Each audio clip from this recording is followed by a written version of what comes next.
अपनी mother in law के साथ जो रिश्ता है उसको हम कैसे डील करें या रिश्तों में लड़ाइयों से कैसे बचें, इसके बारे में आज मैं बात करना चाहती हूँ। नमस्कार दोस्तों, थोड़ा सा कोल्ड हो रहा है तो ये है मेरी कॉफ़ी।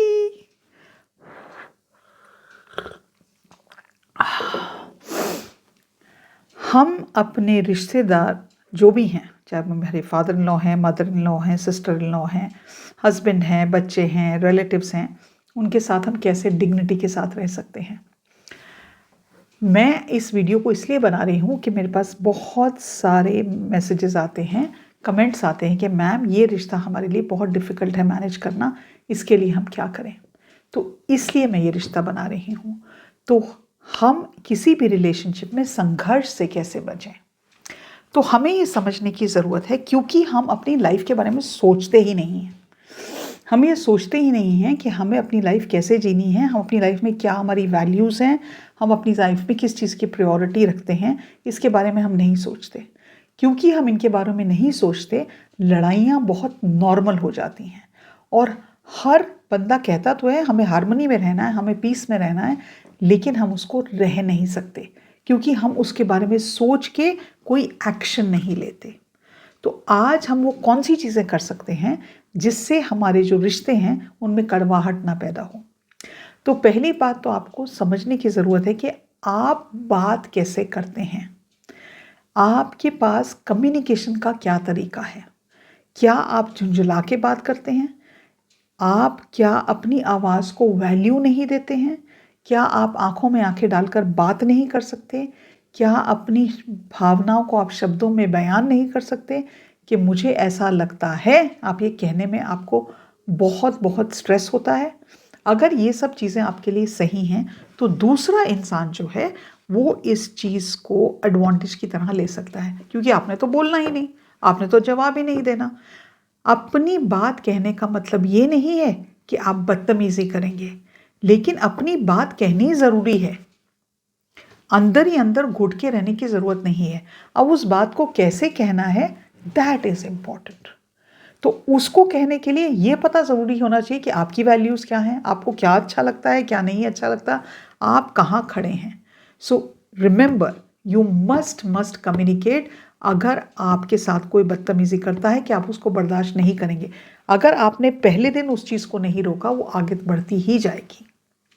दूसरी बात है इमोशनल इंटेलिजेंस की। आप दूसरा इंसान वो क्यों कह रहा है, किस लिए कह रहा है, उसका ट्रिगर पॉइंट क्या है, उसको अपने ऊपर कंट्रोल करना आता या नहीं है, ये सब समझने की ज़रूरत है। इमोशंस हम सब की हैं, गुस्सा आता है, प्यार आता है, फ्रस्ट्रेशन होती है, इमोशंस हम सब की हैं। क्या हमारे पास इमोशनल इंटेलिजेंस है, वो बहुत ज़रूरी है ये बात समझने की।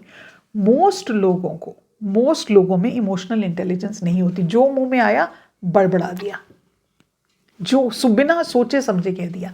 ये नहीं सोचेंगे कि जो हम कह रहे हैं वो दूसरे इंसान को कितना बुरा लगेगा।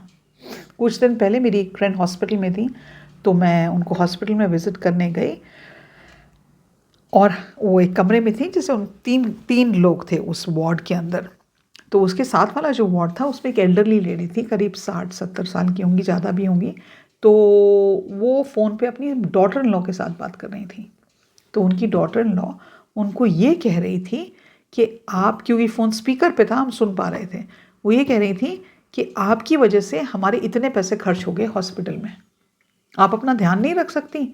आपको तो हम क्या बोलें, कितना बार बोलते हैं आप तेल मत खाएं, आप ये मत करें, आप वो मत करें, आपने सुना नहीं, और देखिए कहाँ पहुँच गए, और मेरे हस्बैंड के कितने पैसे खर्च हो गए, मेरे बच्चे भी तो हैं, आप ही को सिर्फ थोड़ी देखना है। और वो बात कर रही थी और हमको इतना बुरा लगा उनकी वो बात सुन के कि हमें लगा कि वो हॉस्पिटल में हैं, और हॉस्पिटल में जो इंसान है उसको आप ये बता रहे हो कि आपकी वजह से हमारे पैसे खर्च हो रहे हैं। आप उसकी सपोर्ट तो भूल जाइए, आप उसको सपोर्ट तो क्या करेंगे, आप में इतनी हिम्मत ही नहीं की है आप उसको सपोर्ट करें। आप उसको ये दिला रहे हो कि आपकी वजह से हमारे पैसे खर्च हो रहे हैं, तो आप हॉस्पिटल क्यों चले गए, मर क्यों नहीं गए। कौन बात करता है ना ऐसे, कौन बात करता है। आप इंसान हैं या हैवान हैं? आप में तमीज़ नाम की चीज़ नहीं है, आप में एक इंसानियत नाम की चीज़ नहीं है। लोग अपने कुत्तों बिल्लियों को ज़्यादा प्यार करते हैं। तो आप जब बात करते हैं तो क्या आप सोचते हैं कि उस इंसान को कैसा लगेगा? ये एक डॉटर इन लॉ अपनी मदर इन लॉ से बात करती है, और ये किस्सा मदर इन लॉ अपनी डॉटर इन लॉ से कई बार करती हैं। दूसरी बात आपको ये बहुत ज़रूरी समझने की है कि आपकी इज्जत आपके अपने हाथ में है। तो अपनी सीमाएं बांधना सीखिए। बहुत ज़रूरी है कि आप अपनी सीमाओं की रक्षा करें। किसी की हिम्मत नहीं होनी चाहिए आपको ये कहने की कि तुम अपने घर से क्या लेके आई। आप हो कौन? मैं कोई प्रोडक्ट थोड़ी हूँ, कोई वो बैंक थोड़ी हूँ कि मुझे इतनी चीज़ें लानी चाहिए थी। मेरे मम्मी पापा का निधन बहुत कम उम्र में हो गया था, बहुत यंग थी मैं तब, वो उनकी डेथ हो गई थी। मेरी 2 छोटी बहनें हैं। अब उनकी शादी की बात आई, उनकी शादी करनी है, तो मेरा एक असूल था कि जिसने दहेज मांगा वहाँ पे मैं अपनी लड़कियों की शादी नहीं करूँगी। It was crystal clear in my mind, क्योंकि मैं अपने जिगर का टुकड़ा जो है वो दे रही हूँ। तो दहेज देने का मतलब क्या है? उनको मैंने पढ़ाया है। मेरे पापा बहुत पर्टिकुलर थे कि मेरी लड़कियाँ सब एजुकेटेड हों। हमारे पास अपने पैरों पे खड़े होने की तीनों लड़कियों की क्षमता है, लेकिन मैं दहेज नहीं दूंगी। इसलिए नहीं दूंगी, किस बात का दहेज दूं? और अगर आप मुझे ये ताना दे रहे हैं तो मुझे उस बात को वहीं पे रोकना है, क्योंकि मैं एक इंसान हूं। पैसा बहुत दूर की चीज़ है। आप मेरी कदर जानना सीखें। तो आपको ये पता होना चाहिए कि आपकी सीमाएं क्या हैं, आप क्या बर्दाश्त करेंगे, आप क्या बर्दाश्त नहीं करेंगे। कुछ चीज़ें बर्दाश्त करनी चाहिए और ज़रूर करनी चाहिए, क्योंकि वो बड़े हैं, उनकी बात सुननी है। लेकिन ये मान के चलना कि वो बड़े हैं और वो जो बोलेंगे वो सही होगा, पहले तो यही गलत है।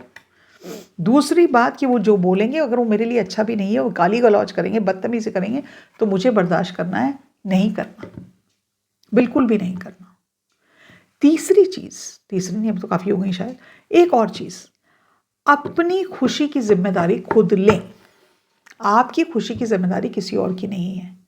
अगर आपको लगता है कि आपको पढ़ लिखना है, या आपको जॉब करना है, या आपको बाहर जाके अच्छा लगता है, आपको किसी मंदिर में पूजा करनी है, आपको अपने बच्चों का ध्यान रखना है, आपकी ज़िंदगी में जो आप करना चाहते हैं, अपनी पर्सनल ग्रोथ पे डिपेंडेंट रहिए। दूसरों के मूड स्विंग्स के ऊपर मत ध्यान दें। अगर आपने सोचा है, आप एक जॉइंट फैमिली में रहते हैं, कि मैं दोपहर का खाना बनाऊंगी, तो इसको कहने में कोई हर्ज नहीं है कि जब मैं दोपहर का खाना बनाऊंगी, किचन इज माय रिस्पॉन्सिबिलिटी, मैं किचन को समेटूंगी।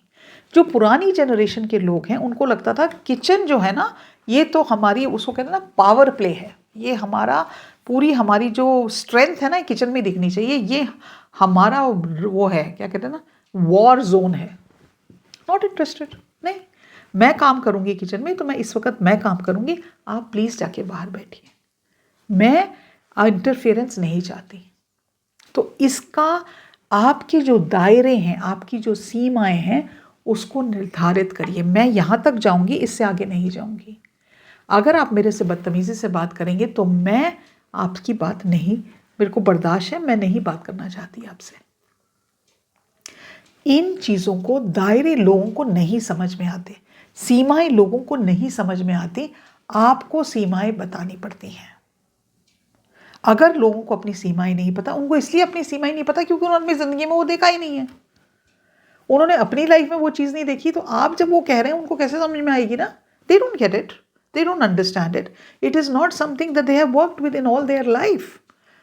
उन्होंने कभी इस चीज़ पे काम ही नहीं किया।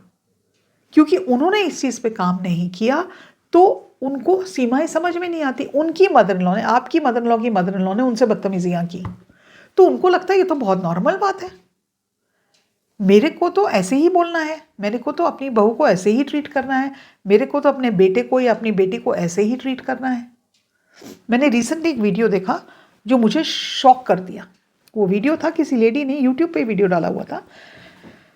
वो लेडी ने बताया कि जब उनकी शादी नहीं हुई थी तो उनको ट्रीट किया जाता था जैसे कि वो एक कचरे का कुंड है, बेसिकली उनको इसीलिए ऐसे ही ट्रीट किया जाता था। कि उनका कोई घर में वजूद ही नहीं है। घर का काम करो, बेटा जो है वो तो घर कप प्लेट भी उठा के नहीं रखेगा अपनी, इतनी तमीज़ नहीं सिखाई उसको, और लड़की हर तरह का काम करेगी।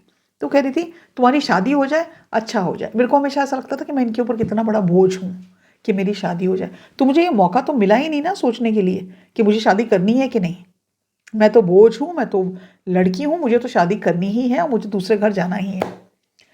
और हमेशा मुझे ऐसे ही ट्रीट किया गया, तुम तो बिल्कुल ही यूज़लेस इंसान हो। कह रही सबसे ज़्यादा दुख मुझे तब हुआ जब मेरी शादी हो गई और शादी के बाद मैं अपने घर वापस आई, तो मेरी मम्मी, पापा की बात नहीं की उस लड़की ने, कि मेरी मम्मी मेरे हस्बैंड को उनके लिए पकवान बना रही हैं, उनके लिए हर तरह का, जवाई घर आया है, जवाई घर आया है, उसको अनकंडीशनल प्यार दे रही हैं, उसका ध्यान रख रही हैं, उसको तारीफ़ों के बुल बांध रही हैं, और मैं कोने में बैठी हूँ। मैं भी अपने घर आई हूँ ना, अपने मायके में आई हूँ, उनको इसकी कोई चिंता नहीं, उनको परवाह ही नहीं है मेरी। तो एक औरत दूसरी औरत की दुश्मन कैसे बनती है, this was a great example. और ये उसकी मदर हैं, सास नहीं है। तो जब हम मदर इन लॉ से डील करने की बात करते हैं, हम अपने इमोशंस की बात करते हैं, जब हम डील करते हैं रिस्पेक्ट की बात करते हैं, जब हम बाउंड्रीज की बात करते हैं, ये हर रिश्ते का एक हिस्सा है। ये ऑफ कोर्स जो मैंने आपसे बातें की, आप उसको अपने मदर इन लॉ के साथ भी यूज़ कर सकते हैं, अपनी मदर से भी यूज़ कर सकते हैं, अपने फादर के साथ भी यूज़ कर सकते हैं, हर एक के साथ आप यही चीज़ यूज़ कर सकते हैं। लेकिन इन चीज़ को फॉलो करें, इसलिए फॉलो करें कि हमें अपनी ज़िंदगी में हार्मोनी की ज़रूरत है। हमें ये ज़रूरत है कि लोग हमें समझें, हमें ये ज़रूरत है कि मुझे अपनी ज़िंदगी में शांति चाहिए, और उस शांति के लिए मैं अपनी सीमाएं बांधूंगी, उस शांति के लिए मैं सुनने की कोशिश करूंगी, उस शांति के लिए मैं अपने ऊपर काम करूंगी। लेकिन साथ साथ मैं आपको भी ये बताऊंगी कि मेरे ये दायरे हैं, आपको भी ये बताऊंगी आप जैसे मेरे साथ ट्रीट करते हैं वो मुझे एक्सेप्टेबल नहीं है। ये डिसीजन आपको लेना है, कोई आपके लिए नहीं लेगा, क्योंकि किसी को फ़र्क ही नहीं पड़ रहा। वो तो अपनी ज़िंदगी वैसे ही जीते आए हैं और आगे भी वैसे ही जीतेंगे। लेकिन आपकी ज़िंदगी आपकी है, आपकी सेल्फ रिस्पेक्ट आपकी है। आपको ये निर्धारित करना है आप अपने लिए कैसे जीना चाहते हैं, आप अपनी ज़िंदगी को कैसे रखना चाहते हैं, and you alone can make that decision. मैं उम्मीद रखती हूँ ये कंटेंट आपको अच्छा लगेगा और आपके जो कई सारे सब्सक्राइबर्स ने ये सवाल पूछा उसका कुछ जवाब मिलेगा, थोड़ा आगे बढ़ने का मौका मिलेगा सही दिशा में। कंटेंट अच्छा लगा है तो सब्सक्राइब करना मत भूलिएगा, लाइक करें, इस पर्टिकुलर वीडियो को खूब लोगों के साथ शेयर भी करें, क्योंकि ये घर घर की कहानी है। आज के लिए इतना ही, अगले वीडियो में फिर मिलते हैं। नमस्कार।